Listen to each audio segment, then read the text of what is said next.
Yeah, that happens.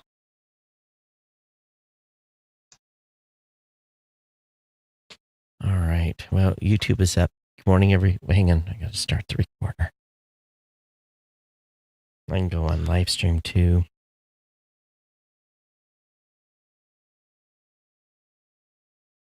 All right, everyone. Good morning and welcome to the new media show. We are really late, but we couldn't stream on Facebook today. I don't know what happened, but Facebook is not letting us do a live stream. But anyway, that was frustrating. Good morning, Rob.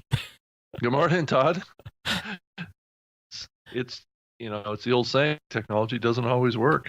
So yeah, servers go down. Yeah. So, I was definitely like kind of tripping out just a little bit because I've never had an issue before where we started a show and then a stream wouldn't come live.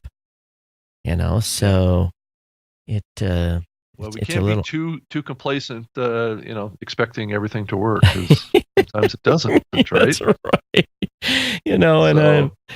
And I'm sitting here trying to, it's saying stream failed, and I'm relogging everything, and it, I'm testing, and nothing's coming up. Yeah, I don't think we've talked badly about Facebook lately, so no, I think it shouldn't be because they've banned us. So no, I don't think so. I don't think they've banned us at all. But anyway, we're here after a reboot and me yelling at the machine, and we are up on live stream as well. But I can't remember the live stream actual address. I just notifications go out to the 20,000 or so that are following that account, and if they're available, they watch it. But well, it is a holiday weekend, so yeah. I don't know that our listener viewership is going to be that high today, but that's okay. Of course, and then I screwed up earlier in the week. I saw this tweet. Where's the latest edition of the show? And I'm like, it's online. I went to look. I'm like, no, it's not. I get everything uploaded. I never hit publish. I was just like, oh my God, what a knucklehead I am. So anyway, much apologies. Yeah. We've all done it, Todd. So don't. I'm sure you've done it before too. So, yeah. I mean, every podcaster has done it at least a few times. And for those that are listening, you guys don't care anyway, right? You guys getting it later. You don't care about our woes. That's right. But it is interesting. The last show I did on Facebook Live, the stream quit on Facebook Live about I don't know. It was 20 minutes in, and the stream failed. So I wonder if Facebook is having problems with live. I'm going to have now to do some tests and see what's going on. But I don't think my show got put in the penalty, or my account got put in the penalty box. I didn't get no notification. So. Todd, I saw on Pod to Pod that was it Matthew over there had linked to a episode that he had done with a guy here up in Seattle that has a Facebook embedded web player. Have you seen that? A Facebook embedded web player? No. Yes. So let me see if I can. So it's a media player or a audio player? Yeah, it's a video. It's an embeddable video web player. Yeah. Oh, that's cool. Yeah. Huh. I'm trying to find it again here. Yeah, is it something you just cut and paste that actually works? I don't know. I saw it on Pod to Pod, and I'm going back in to see if I can find it again, and it seems to rotate through stuff in the lead position, and I can't get back to it. Gotcha. Let me see if I can find it again. But I thought that was. I didn't realize that those guys were doing that. Huh. Well, let's see if I can find it again. So anyway, everyone's just coming off Thanksgiving, so at least those of us in the United States. So Rob, did you have a good turkey day? You said you were traveling? I did. Yeah, it was a good turkey day. I just traveling around to to meet up with various parts of the family, that kind of stuff. Yep. They're kind of scattered around doing their own thing. Well, I did the cooking. Started at 5:30 in the morning, and we ate at 1. And my wife had a bunch of her friends over. So after dinner or lunch, the kids all went out and were playing basketball. The women were gossiping. All of them are divorcees, so there was no guys hanging out. So, no. So I don't know if that's a good sign or a bad sign, but anyway, so then I took a nap. So it was a wonderful Thanksgiving. That's what I was gonna say. Stay away from that crowd. Yeah, just like and they were all speaking Japanese, so it was all they were just going at it, and I'm just like, okay, time for me to escape. Actually, I fell asleep on the living room floor, and they kind of walked around me. So. Oh yeah. Wow. Did your alarm go off? Yeah, it was a little thing that goes off sometimes around here. But otherwise, I didn't eat too much and didn't drink too much. So I'm still went to the gym yesterday to try to burn some of the excess turkey off. But excess turkey. Well, they say the average. I'm gonna send this. Go ahead.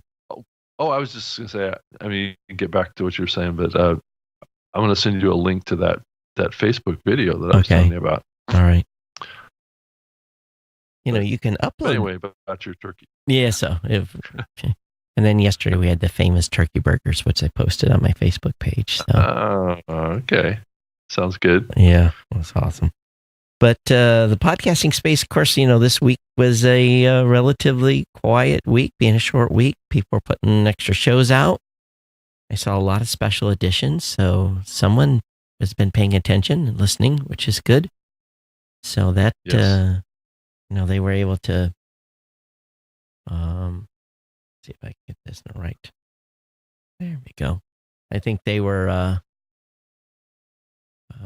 hopefully getting content out for their audiences. Of course, our content came out on Wednesday too, so people got to listen to us on Thursday. Yeah, I took the week off with the Spreaker Live show this week. I didn't do an episode on Wednesday, so it's kind of rare that I do that, but occasionally, I had to do it because I wasn't able to do it that day. So, well, we're anyway, yeah. So. So relatively short week, and then I spent really all last night. I had a stack of stuff in here. I get product reviews and products to do reviews on, and I had just a massive stack of stuff to go through. So I went and wrote all the reviews on all the stuff I was behind on. So I'm actually feeling pretty good. I'm kind of caught up, which is unusual. Wow. Yeah, that's great. That's great. Yeah. That's one thing as podcasters too. One thing you should consider is if you're doing any content that is, related to a certain product line, you can definitely, once you get on the list, stuff just kind of shows up. It can be everything from laptops to, one of the cool little items was a little USB-C hub, something simple as that little $80 product. And while you're not getting paid to do these reviews, some of the stuff is pretty cool. And the majority of it, they let you keep. You don't have to send the majority of it back. Although there are some tax implications with it because it's technically. Well, it depends on how valuable it is, right? Well, part of that. Uncle Sam is, if you get something to review and you get to keep it, it technically is, it's income. So I have to, the majority of the stuff I either donate or give to my audience as giveaways, as prizes, because quite frankly, sometimes too much stuff comes, and in some stuff I don't review. So that stuff I don't have to claim. But anything I put up on my website is technically, from an RS standpoint, you have to be careful. Matter of fact, some companies, if they'll send you a laptop, they'll actually make you fill out a W-2 because they will report that to the IRS. So or a 1099 probably. It's usually well, for me, it's a W-2. I've got a corporation, so. Oh, okay. Yeah, because that's usually only done for employees, right? W-2s. So I see that we've got Quese's, and I apologize, I cannot pronounce your name correctly. How do you pronounce this, Rob? Kwesi. How do you pronounce that? Quese? Quese, that sounds right. Yeah, I think so. So Quese's joining us in the chat room at newmediashow.com/live. So thanks for being here. And you're missing the Buckeyes Wolverine game? That's actually going on? You don't need to watch the Wolverines anyway. Let's be honest. And this is far more important, right, Todd? Not to drive you off, but I'm not a Buckeye fan, so go green. This isn't a sports podcast. No, and be honest with you, I don't watch very much sports. The only time I watch sports is if I'm somewhere where a game is on, and I don't watch any NFL though. I put myself out there, and I'm supporting the NFL boycott, but yeah.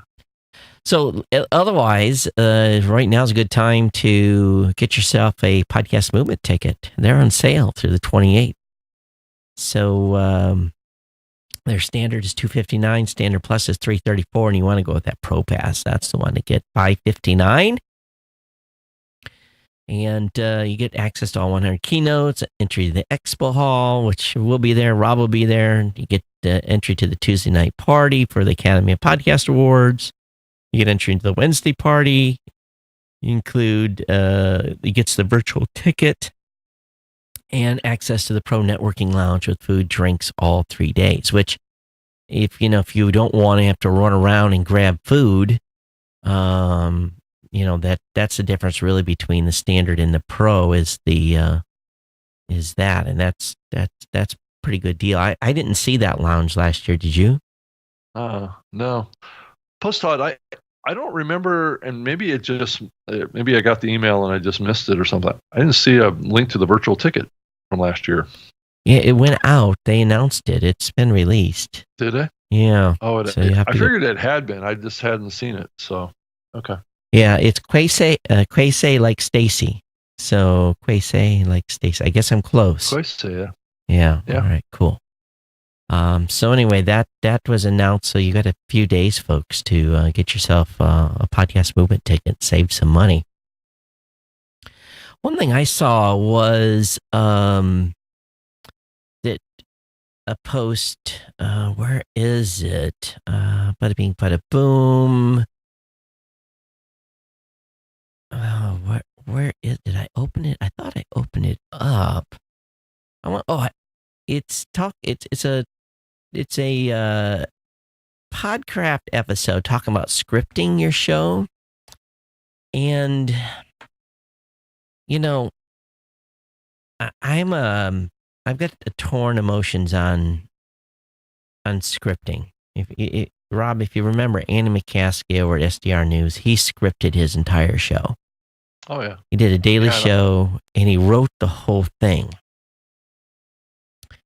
So I did something similar with my old radio show that I did. I mean, not everything that was said in the show was written down. So, I was reading everything in the show, but it was scripted. I mean, the agenda of the program, of course, that show was so complex that you had to do that. And it had to be down to the second because of the radio distribution side. So scripting is something I've done, and I've become very accustomed to doing it. But like this show, this is the other extreme, right? This is absolutely no scripting, no planning ahead. So it's actually, I enjoy both, actually. I mean, doing a highly scripted show is interesting, but I think that there's levels of scripting too. I think that there's outlines, which could be termed as scripting, and I think that there's really scripting, which means that every word that you say into your microphone came off of that piece of paper. So, it depends what we're talking about here, Todd. Yeah, and I've, I do a running for my intro, my first 10 minutes of my show. I kind of have a play sheet, and then everything there goes from the content I'm going to talk about. But I think doing bullet points is probably smart, but doing a scripting, if you're scripting your entire show, that's a lot of work. And he talks about script writing tools and all kinds of things. There's danger in doing that too, of scripting your show too much, because it can come across a little stilted.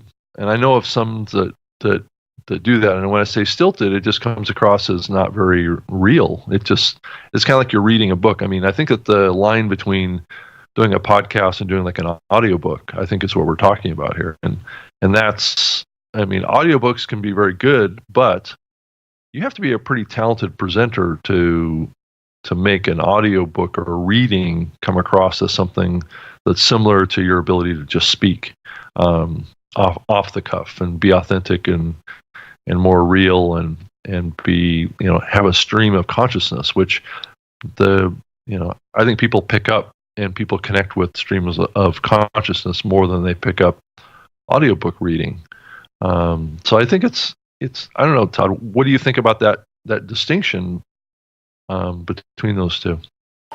Well, I just think it's number one, it's a lot of work and it's dangerous. I agree. And you can come across like you sound like you're reading a PowerPoint. Yeah. It can be boring, definitely. Yeah. So Rick, that's joining us on YouTube, we couldn't get Facebook Live to fire today. It wouldn't start. So we are kind of down and out right now. We don't know why. So I'll get that figured out over the next couple of days. But I had a Facebook Live stream fail on me here last week too. So maybe there's something bigger going on, and I don't know. Maybe my account got flagged or something. Who knows? Weird things that happen, but I didn't get any notice that I couldn't do Facebook Live. So I saw there's a article where I asked the podcast coach, Dave Jackson's site, I believe, and I think this is Dave's. Maybe it's not School of Podcasting. I don't know who actually does ask. Is this Dave Jackson's site? It is Dave. It's Dave Jackson and Jim so maybe it's Coulson. Yeah, maybe they do it together. Jim Coulson. Jim Coulson. Yeah. So they've got an article about comparing your podcast to others is unhealthy. But I don't know about that. I have listened to a lot of tech shows over the years to hear how other people are presenting. I watch, every once in a while I'll watch Twit, and I'll go to, other shows and listen to them just to get a feel for how other folks are putting their podcast together. I don't dwell on it per se, but I definitely, I definitely listen to other tech shows, and I don't know. So what do you think about this title? Comparing your podcast to others is unhealthy. I think it depends on what we're talking about here. I think if we're talking about comparing ourselves to other people doing podcasts, I think I guess it depends on why you're comparing. I think if you're listening to learn what other people are doing and comparing yourself that way, I think there's some learning that can happen there. But I think if you're linking up your kind of like your self-esteem and your value of yourself as comparison to other people doing podcasting, I think that may be the danger. If you're thinking that you have to be like somebody else and don't be yourself and be who you are, I think that's where the danger. But I think, Todd, you're more focused on learning from others to pick up little tips and tricks and techniques that you can apply to your show, but they need to be authentic to you too. And I think a lot of podcasters do that. Yeah, I agree. So, I don't know. I just, reading the title here, and I'm, just kind of thinking through, what they have on there. And, again, I don't know the full context of what they had to say. So there was also we put out an article this past week to talk about Blueberry stats. We had a lot of people ask questions about that from time to time. So if you use our stats, that's an article that's out over on PowerPressPodcast.com that you could check out. So Rob, did you actually put any extra shows out? You said you took off this week from Spreaker. You didn't follow your own advice. Did I miss that? I did. I didn't wind up doing a show this week because I wasn't actually in the office actually for that time frame. Rob, we're preaching to the choir here, and then you took off. I know, exactly. Well, but I'm here on Saturday. This is a holiday weekend. Okay. I'm doing a podcast. It's okay. I don't have to do 2 every week. I know you do 3, but Todd, you have to always one-up me anyway. Well, so okay. I did not do a show Thursday night, so that's my normal show night. Yeah, not on okay. Thanksgiving Day. I did not.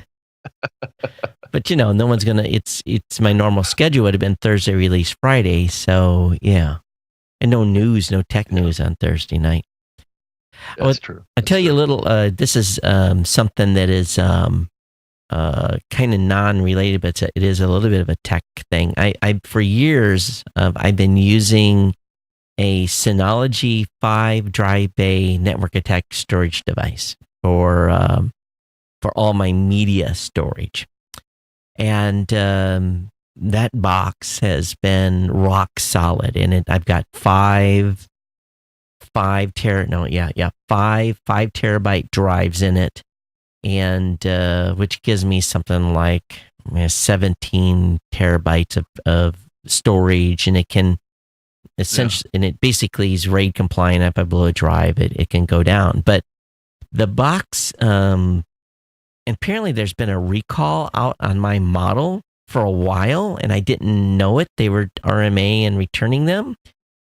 And I woke up Thanksgiving morning to beep, beep, beep, beep, beep, beep. In this, it's when it warns you that there's a drive. And I thought, okay, drive went bad. So I keep a ready drive here. So I came into the studio and grabbed the drive out of the cabinet that I have ready. And I went over and I looked at it, and all the drives are online. And I'm like, what's going on? So I logged into the interface, and the volume, this is like where you go into absolute sheer panic, because the RAID volume had crashed. And when a RAID volume crashes, how do we say it? Yeah. It's bad. Meltdown. It's bad.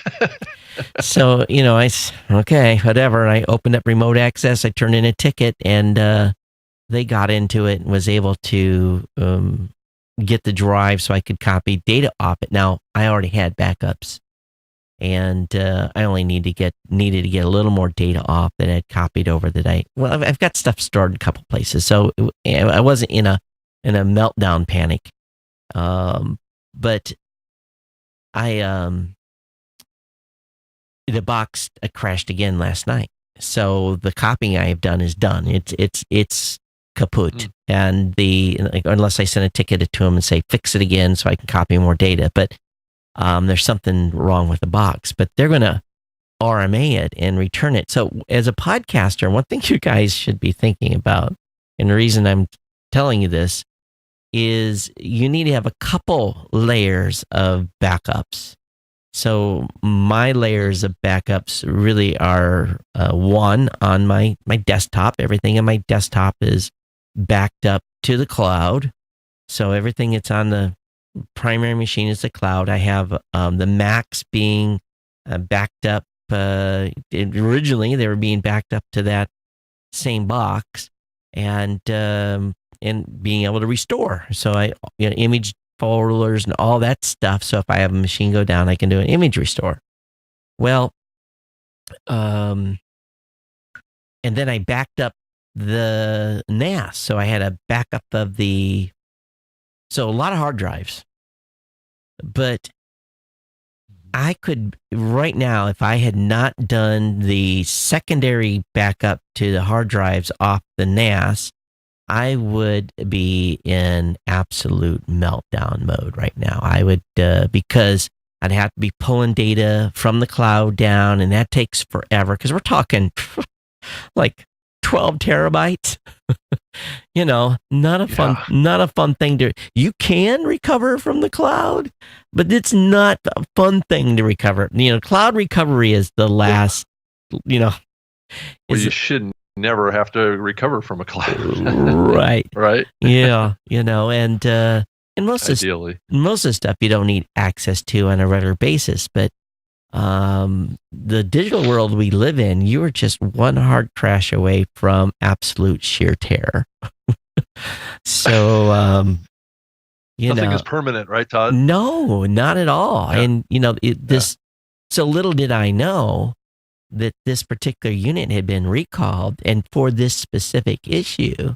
And I've been running Fat, Dumb, and Happy for a couple of years now. They're going to send me a brand new machine, which is awesome. And I'll have to go through and, rebuild. So the Macs are the only ones really kind of at risk right now. And I've been copying some of the stuff that I've basically because the images are contained. Well, it's also in the iCloud too. So I really am not at risk, but it is one of those things that make you go, just a little bit. So, and I've got hard drives in a safety deposit box too. So, in case there's a fire here. For the super critical stuff. It was the Synology RAID, Rick, in whatever their SHR model is. They were able to SSH into the box and get the media files to appear, but as soon as the box crashed again and come up, whatever they did, basically, that was it. It was done. So. Anyway, we'll get to. Yeah, nothing is permanent. If you think about it, all of us take lots of pictures and store family photographs and things like that. And I found that I store them up in the cloud more than I do any other place because really, when you stop and think about it, back in the old days, we all had photographic prints, right? So you could throw them in a box somewhere and you could know, 20 years, 30 years from now, you'd have those pictures in that box, right? So, but these days, memory is not permanent. I don't know of any memory that is permanent anymore. So how do you archive this stuff? I wouldn't burn them to DVDs or CDs or even put them on flash drives. I mean, where do you put stuff for multi-generations? It's a big question. And it's a continual process. I'm always updating media. If I'm buying bigger media, I'm putting it on a bigger drive and I'm making two. And Rick, it's equivalent RAID 5.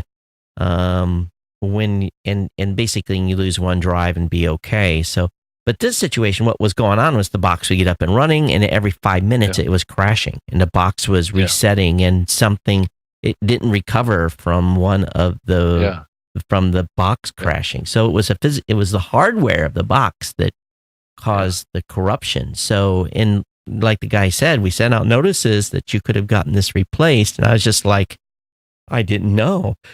I don't remember seeing that email, but and it's not a cheap box. It's like a $600 device. But now what I'm going to do is I'm going to add another layer. I'm just too paranoid. I'm going to add one additional. I'm basically going to run 2 RAIDs. So I'll mirror 2 RAID, or basically have dual RAIDs going on. I just, with all this data that we create, and especially me with video and everything else, I've got, thousands of files that are the masters. Yeah.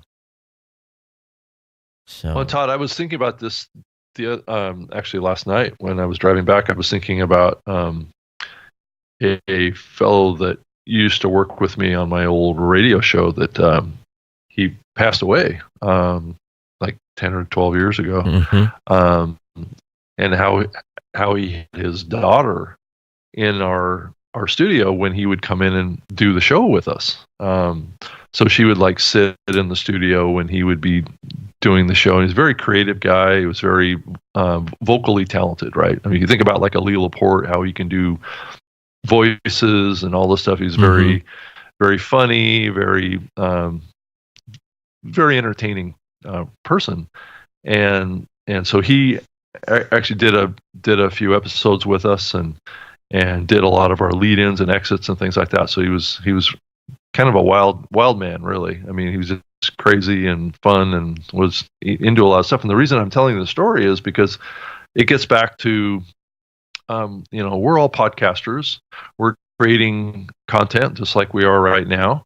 And as you think about, like I was talking about earlier about multi-generational stuff, the content that we're creating right now could potentially live for hundreds of years, right? I mean, it could be something that multi generations could go back and listen or watch their ancestors in the past, right? I think as you think about digital content, it has that potential. But my concern is that we don't really have any mechanism really besides like the Internet Archive, right? Which is has captured a lot of what I've done in the past online, but it's not very great. It's not very good.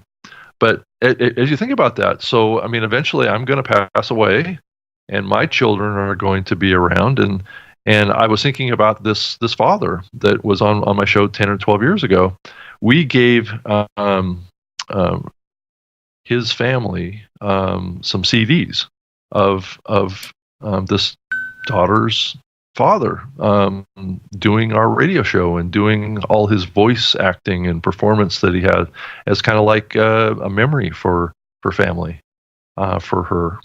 And I was thinking about that last night, as we think about our kids and our families, how are we going to preserve what we do in podcasting? Because certainly they could go back and listen to us, what we're doing right now, whatever, and be able to connect with us in the future after we're gone. And is that, I mean, have you ever thought about that, Todd, as a factor? It's the same thing that kind of happens with Facebook when people pass away.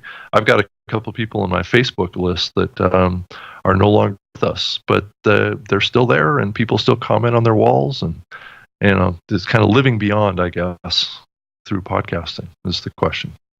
Well, I think that, you have to make some plans. And, one thing I did when I was off, fighting bad guys and had surface-to-air missiles being shot at me was I had, before I went off to, right after 9/11 when this all kicked off, I had basically said, here, to giving my wife, here's the hard drive, here's everything, here's my digital life, and and at that time that was the extent of it. Now it's like passwords. I have I call it a death doc, and it's literally, that's what it's called on the computer, and that's what it's labeled in a sealed envelope. And it basically has the master passwords to like the like LastPass and where all my digital passwords are at, so that if something goes sideways and I get hit by a bus or I stroke out or whatever it may be, that they'll at least have access to it and hopefully be able to do something with it. But then again, Rob, I'm going to be dead. I don't care. But if you want your legacy to live on, then there's probably some planning you have to do. I think there was someone actually did a podcast about this recently as well, talking about this exact topic. Because yes, we've already had some podcasters die, but how does your site stay online?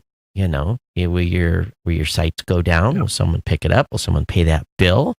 It's pretty expensive to keep my sites online. I spend about $350 a month to keep because of the traffic Geek News Central has. That's my monthly server bill. And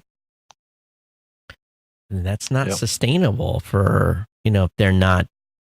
They're going to be looking to cut cost immediately. That's the first thing is probably going to go. Yeah. It's something that I don't think about a lot, but it's something that I thought about a little bit last night as I thought about this person in the past. Because I occasionally will go back and listen to an older archive of the old radio show that I do, and I hear his voice too, and I think about him. Right. And he's missed, and I don't know. I mean, we both created a lot of content online, and I guess maybe it's a little bit,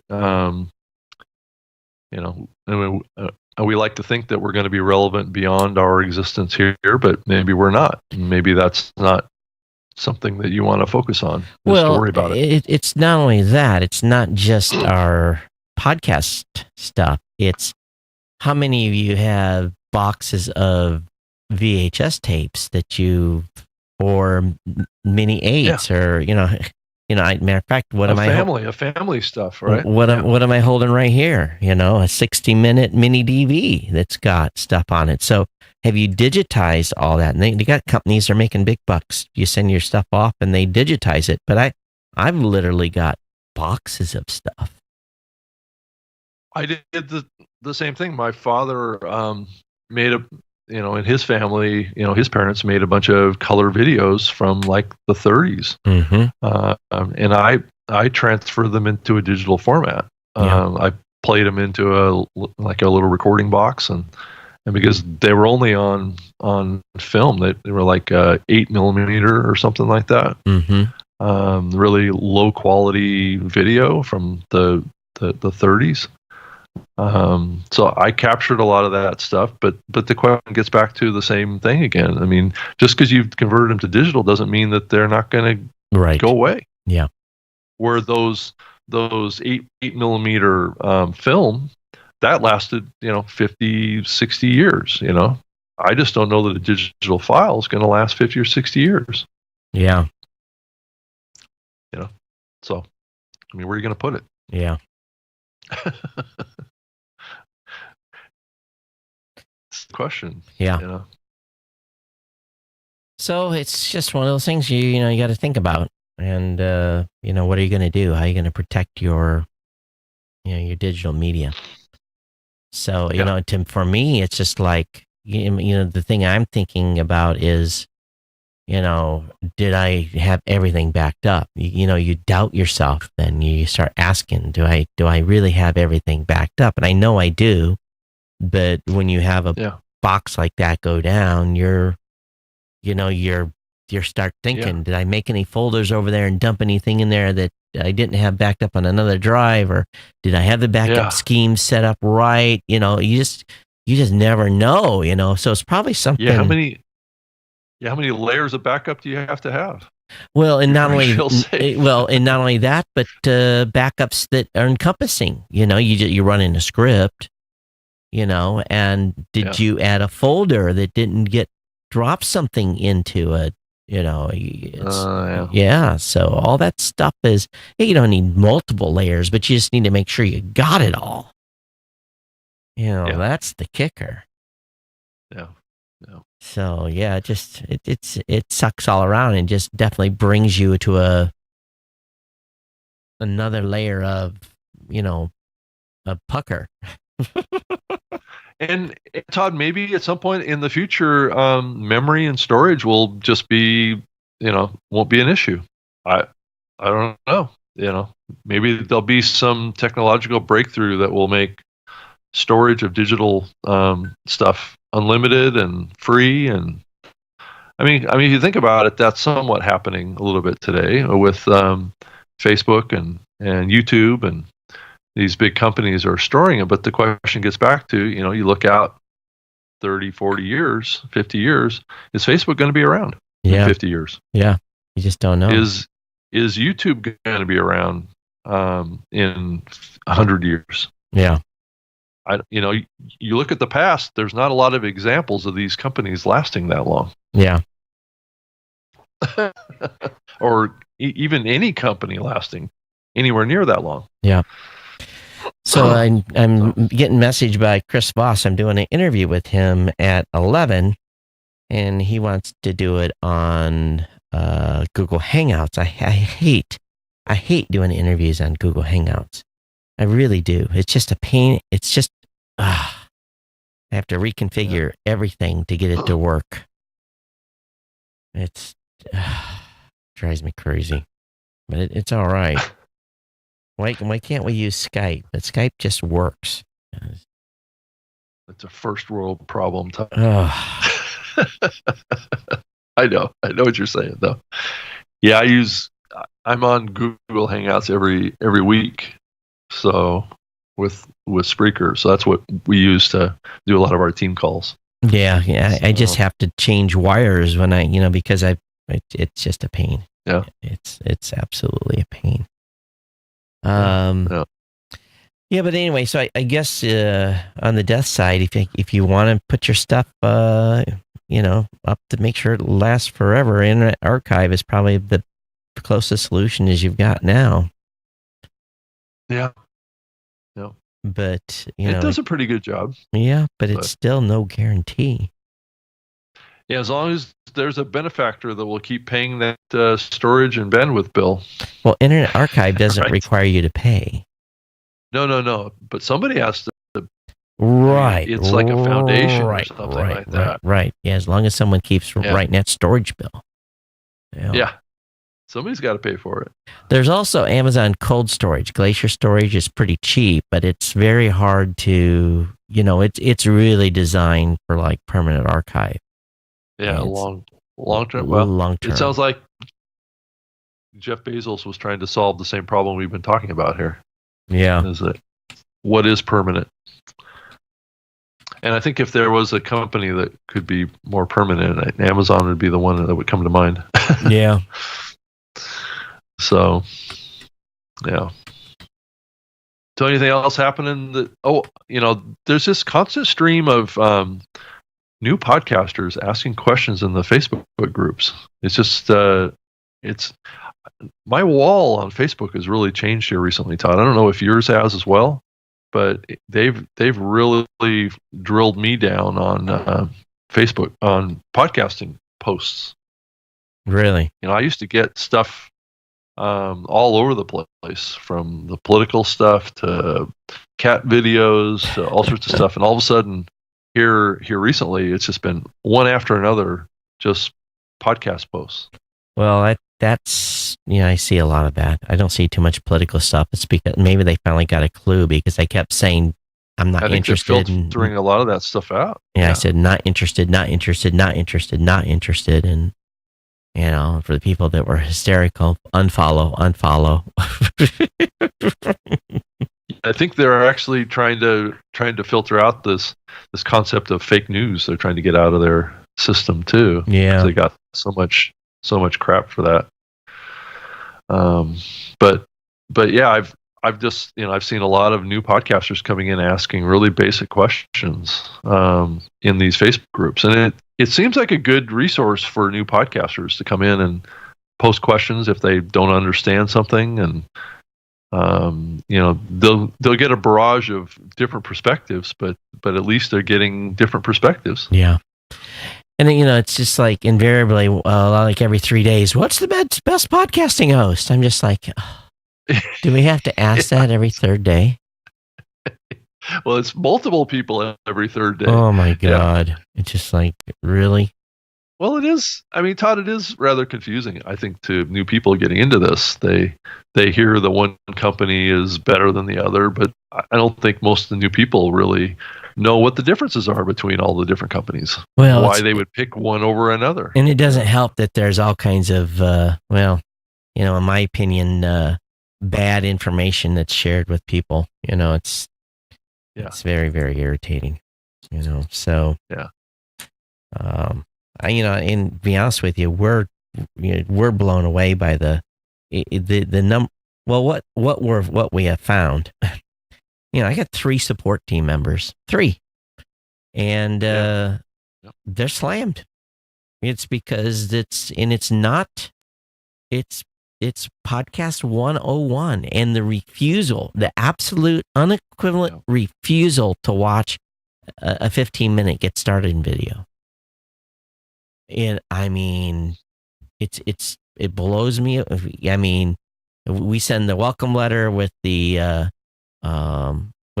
customer support number, and it's as soon as that goes out, ring, within 5 minutes they're calling us and asking, really, really basic questions. We're happy to help. Don't get me wrong, but no one's doing any. They're really not doing any homework on their own. They're not getting educated. It's epidemic. Well, Todd, I think it's kind of similar to what we saw in the early and the mid days of YouTube too. There was a lot of people that got involved in YouTube that had no idea what they were doing. And, they just knew they wanted a show on YouTube. Yeah. And I think what YouTube had to do was adjust to and just make things so simple and easy. And then we saw a huge explosion of content over there. And I think we're on a similar trajectory with podcasting, though I think it's a little bit more complicated. Podcasting is a little bit more complicated because there's so many different platforms. And I think these questions that we're seeing are an indication of the confusion in the marketplace about, all these different platforms. It's not like there's one platform for podcasting or one host for podcasting like there was with YouTube. So, it's a little bit more of a confusing landscape for a new podcaster that doesn't know anything to come in and decide, well, why do I go here versus over there? And I mean, I get those questions a lot at the conferences too. It's like, well, how are you different from, host X over there, right? How are you different from this? And I just tell them, I mean, it's a pretty short answer. You just tell them what the difference is. They're all great solutions. You just need to choose the one that's best for what you're trying to do. Yep. That's my advice. If they go with Blueberry, that's great. If they go with Libsyn, that's great, because they're all great solutions. It just needs to be the fit for what you want to do. And we trade customers all the time. Oh yeah, definitely. So, and it's okay, and sometimes they'll leave you to go somewhere else, and then they'll come back to you again. Yeah. Oh, that happens a lot. They didn't like the other one. Yeah. Oh man, we've seen a lot of that to one specific company. They go over there, and a couple of weeks later, they're like, "Can you migrate me back?" And we're like, "Your media's still online. We haven't taken it off yet, so you're good." That's right. So that's why, you and me and Rob Walsh are such good friends, because we it's just like a free flow of customers. I mean, a lot of times we point people over to each other, right? To our competitors anyway. Like, I'll talk to a podcast host and they say, well, I'm using WordPress. I go talk to Todd. And I had and I've actually warned, I warned Rob once, "Hey, Rob, sorry."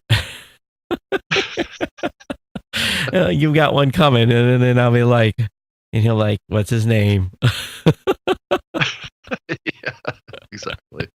And then it's all done because we care about podcasters. We just want them to have the best solution for them. There's a saying: the customer is always right, and then the customer is always right to a point. To a point, yeah.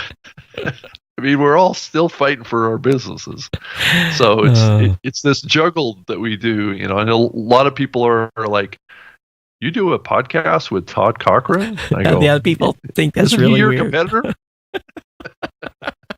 I go, "Yeah, but I know Todd Cochran way before we were competitors." That's right. So yeah. So it is and I do get that even from my own team. They're like, "Make sure you don't tell Rob too much." I'm like, "You guys listen to New Media Show. You'll be able to hear what we talk about. It's no secret." We start this show about 2 minutes after you call into Skype, and And usually I'm scrambling to get things online, and then we bounce 30 seconds after the show. That's the extent of our collaboration. But no, we have to be fair about this. There are times when there's a lot more collaboration. That's true. That's true. But yeah, it's the space is I just it is interesting, and I'm starting to watch historical too. Is how are these shows doing? It's really important to me on these new folks that are coming in, because there is a significant number that these folks are getting the care and guidance and anything that they need to really kind of get them over the hump and get them past like 6, 7, 8 episodes. And it's in really, I think that work is more important than almost anything that we're doing right now, is trying to make sure podcasters are they've got a fighting chance. And it's an interesting landscape from that perspective as well. But it's also the number of folks. I think stuff goes in streaks. We'll all of a sudden, like on a Tuesday, we'll get 20 questions about premium podcasting, and then we'll get no emails on premium podcasting for a week, and then we'll get a question on. So it's like someone's listened to a show, or somewhere someone got triggered to ask the question. And oftentimes I'm finding myself spending time not necessarily talking a person out of doing premium, but making them maybe getting a perspective that they didn't get from wherever they got that information, to say, all right, look at your numbers, and think about that probably 2, 3, maybe 4% will convert to premium. Is it worth going through this hassle? And but and for many it's not. So it's not. I had a Mike worked with a lady, and finally he had to kick it over to me. Actually, Mike, Sean both worked with a lady, because she kept demanding, I want the email addresses to all my subscribers. I demand you give that to us. And so, Mike explained why it wasn't possible. Sean explained why it wasn't possible. I explained why it was possible. Then she turned her PR company loose on me, and they came back and they said, why are you not giving us this data? And I said, can we just do a 5-minute phone call?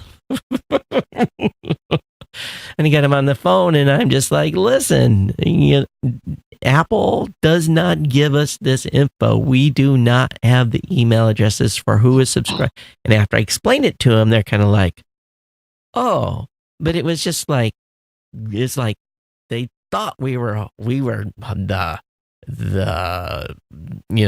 Death Star. We're controlling everything, and people are used to, in different sales funnels, used to having all that information. And doesn't exist in podcasting. Yeah, that's true.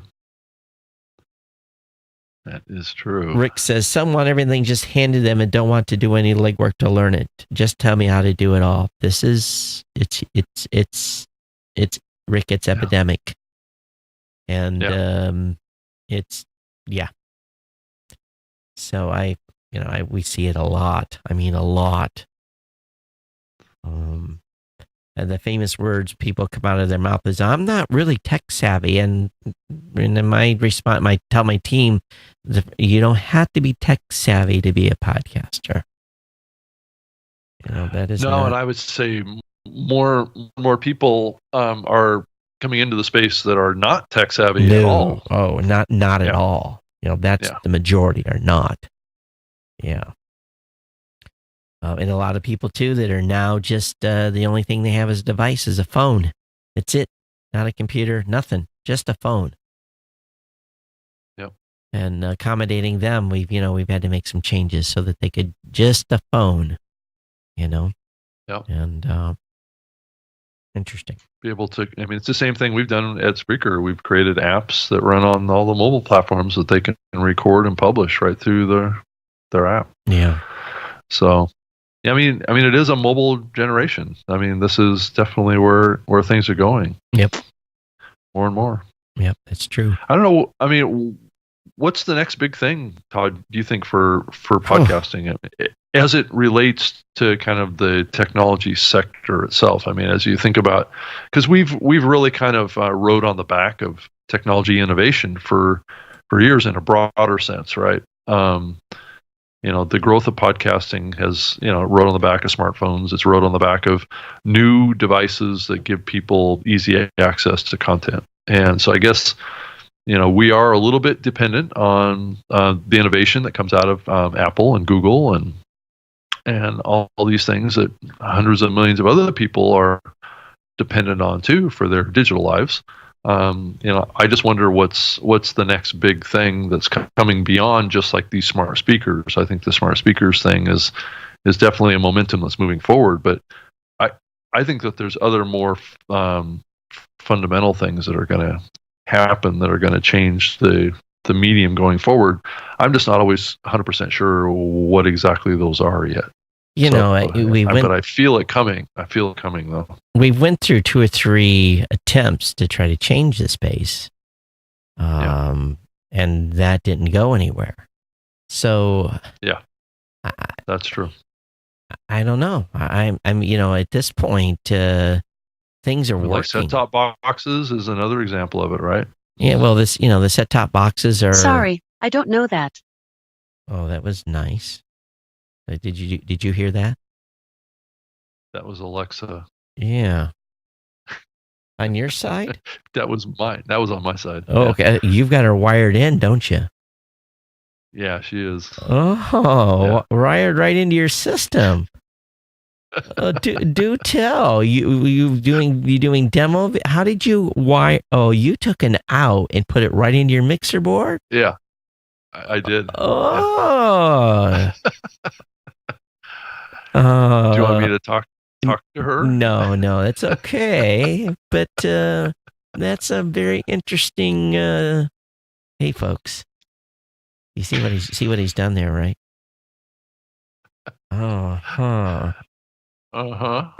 Very cool. Smart you, one Jedi. Very, very smart you podcaster Jedi.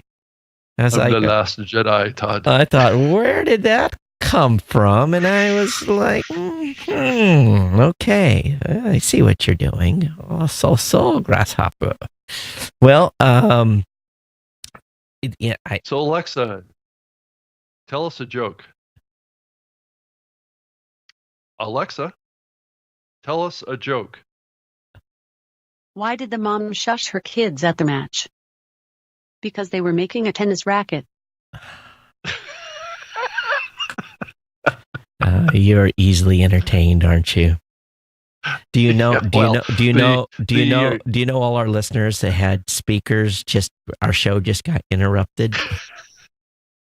Well, I totally appreciate that, Todd. Yes, they just stopped the show, so they're like, we're done with these guys for the day. Everyone's Amazon devices are now telling jokes all the way across the country for those that are listening to us on speakers. I'm sorry. I really am. I just couldn't resist. Yeah, if it wouldn't if it wouldn't recognize someone calling it on its own, that's the thing. Okay. So well, you need to be able to change that, right? I mean, you need to be able to change it up. So I could call, hey, Sergey, change the name, or hey, the Jim. I think you can do that, can't you? Can you call it? Can you change the? I don't know. I would like to. Yeah. So you don't. But you don't trigger. But it's kind of a marketing challenge for them, right? Yeah. I think because they're now branding these devices in the stores now by her name. Yeah. So it's now the platform, the A platform, or the A, in the stores. That's the brand that they're going forward with because they they realize that the platform is going to go beyond the Echo, right? It's going to go into your refrigerator and your mirror in your bathroom or your television or your car. So they don't want to call every device that's in every thing an Echo, right? So let me tell you what I did buy in Black. Name for it. Let me tell you what I bought on Black Friday. Microsoft was running a 50% off sale on the Harman Kardon Invoke with Cortana. So Cortana, I'm a big fan of Cortana. Yeah. So I've ordered one, and there will be a Cortana sitting in the office soon. So how do you invoke listening to a podcast on Cortana? I don't know that you can. Oh, we will find that out. I'm not sure that they're doing that yet. I'm not sure because I don't actually have one of those devices. Well, it's on your computer. Cortana, have you ever tried it on your computer? Yeah. No, I haven't. I use Cortana more on my phone than I do on my computer. Huh. Actually, I use it all the time. Well, I'm going to experiment when this thing gets here. I was one of my listeners said, "Hey, it's on sale. Grab it." And sent me the link, and it was $100 off. So it was $100. $103 or whatever. But I have noticed that that it's basically the same thing. Siri, Cortana, from the Amazon side. Yeah. It's basically the same voice, right? It's the same service. But I have noticed that Google's voice activation, though it's the same voice, it feels like the same service, has different. It says things differently. Of course. The other platforms. It should. But it's the same voice. It should. Well, but most of them are pretty similar, except for Google. Google seems to have splintered off a more kind of what I would call more of a natural language approach. So they must be really pushing the envelope on this. Much more so than even Apple is. And I have a Google device and an Amazon device here. I mean, sitting within arm's reach of me. And I trigger the Google device more than I do the Amazon device. It seems to be the Google device gets more confused. I'm finding myself, I'm muting it a lot, whereas the Amazon device doesn't trigger as much. And I oh, so you're just talking about just regular casual conversation? Yeah. Being right. Yeah. Okay. Yeah. And I'll laugh because I would be doing my show and I'd be talking, just rambling away, and all of a sudden, the Google device would react and respond to something I had said. And I'm like, how did I trigger you? I didn't even say your keyword to get you to respond, yet it did. So I think sometimes the Google device has a bit of a mind of its own. Yeah.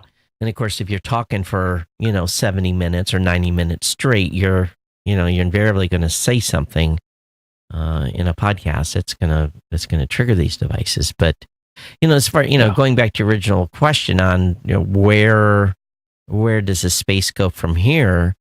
I think that's the $69 million question. I think I know where it's going advertising wise. So I will be, we're prepping for that, but the rest of it is I guess yet to be seen. There's definitely no one's coming. Everyone keeps keep hearing sputterings of people having concerns about Discovery, but I still don't think Discovery is a problem. I don't think it is either. I've turned into kind of this. Let's see if I can find what I posted. There was something in the Podcast Movement Facebook page, and it was a topic around show notes. And let's see if I can find it. Stuff gets buried so fast on this. So essentially, it was just basically a question: Do you do good show notes, or do you hardly do any show notes, or And so this whole conversation ensued. Oh, so he says, I was wondering, do you write show notes very short or sort as a blog post? And people were, making all kinds of comments. And I said at the end, I want to thank all the shows that do not do good show notes. Please keep it up for those of us that do.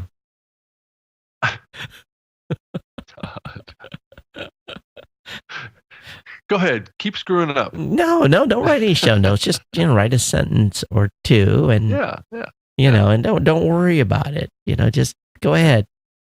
Just leave them. It's true. It just makes it better for us. And I laugh because the new media show notes are horrible. I focus on the Geek News Central show notes. The new media show notes are horrendous. So I don't practice what I preach on this show because we're all over the place about half the day, and I don't ever have this collection of links. Yeah, exactly. Yeah, because we don't do any gathering of this stuff before we record or do it live. So what's your thought on this article that Daniel J. Lewis put out to say you should not publish audio on YouTube? Did you follow this thread? Yeah, I did, and I think I will agree to disagree. Distribution is distribution. If you think, our approach to the whole posting to social is a lot different, and we did this over many, many months of looking at how people were consuming YouTube, look at how people were listening to audio files put up on YouTube with the graphics, and we really came to the conclusion that no one is going to listen to a full audio episode on YouTube. It's just, they're not going to do it. So we're using our post to social method is nothing more than a promo.